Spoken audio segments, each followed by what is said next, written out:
All right, never got a chance to do a close-up shot of the completed work. So this is the gas line, the original gas line, and we had to buy a couple of fittings and T connections to make this work. So in essence, we teed off the existing connection and gave the old. This is for the furnace. The furnace will run up here on this yellow line and come back, and we gave it its own kind of valve at the end of it. Now the dryer will siphon from this perpendicular line up this flexed pipe, and it'll also have its own cutoff valve. And at the bottom, kind of hard to see, so it sits behind there. It's fastened to the wall, and there's actually like a little tail at the bottom to catch any dust or particles. It runs along the wall right here.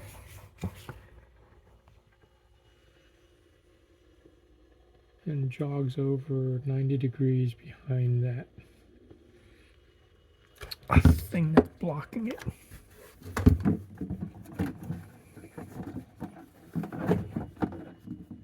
So there. That's the turn. As you make the turn, it runs along the shelves and terminates behind this block. Then from behind the block, it's connected with another flex pipe into the back of the dryer. And that's that hole that we had to cut in the other video. So with that said, this is the dryer, and we put it on a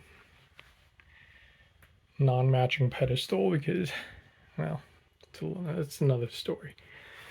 Anyway, so that's the complete work.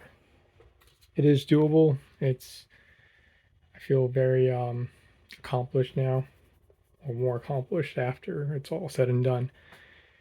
But it is possible, and if you're looking to expand your system, this is one method of doing it. All right, hope this video helps you. Good luck. Hey guys, welcome back. We're going to document today the installation of a gas dryer. So what was theoretically supposed to have been a pretty simple, straightforward project has turned into a giant nightmare. Just want to document all the process so we could better learn from the experience. So one of the issues we're having is this. There's a 3/4 inch galvanized pipe that's connected to a, I imagine it's probably, I'm not sure how it's connected, but it's 3/4 inch up to a 5/8 inch flared connection. So this is a male flared connection, and this is a what do you call that? There's a name for that. A cap. The reason you need 5/8 is because this is a 1/2 inch copper line, outer diameter. So you need something bigger to kind of go over and sleeve the male end. Now the problem is everything that is sold for gas is in terms of 1/2 inch or 3/4, and so it's actually kind of hard to find 5/8 connections. So, but we're gonna solve that issue, and I'm gonna show you how. So before figuring out the transition points, what we're gonna do is we're gonna install the infrastructure first. So we're gonna have 1/2 inch copper pipe serve as the backbone to kind of connect between, bring it to around this area where the dryer is going to be set into, and then we're going to run it towards the back of this freezer and create like an L connection. And the transition point between our set pipe and also this will be done with these flexible pipe. And now we just gotta kind of make sure that the transitions work out. All right.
Alright guys, welcome back. Today we're almost complete with our pipe installation. So there's one end of our pipe for our gas line, and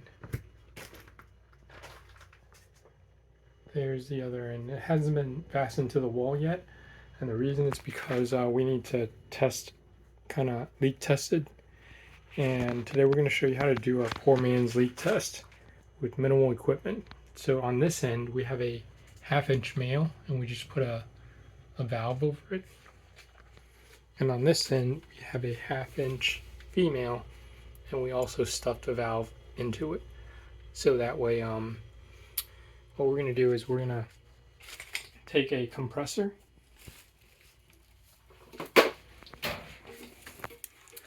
and it's set at a pretty high PSI, so we're going to inject gas in there and then close the valve and trap the high pressure gas in there, and spray the joints with some soapy water to see if the burn-in was adequate.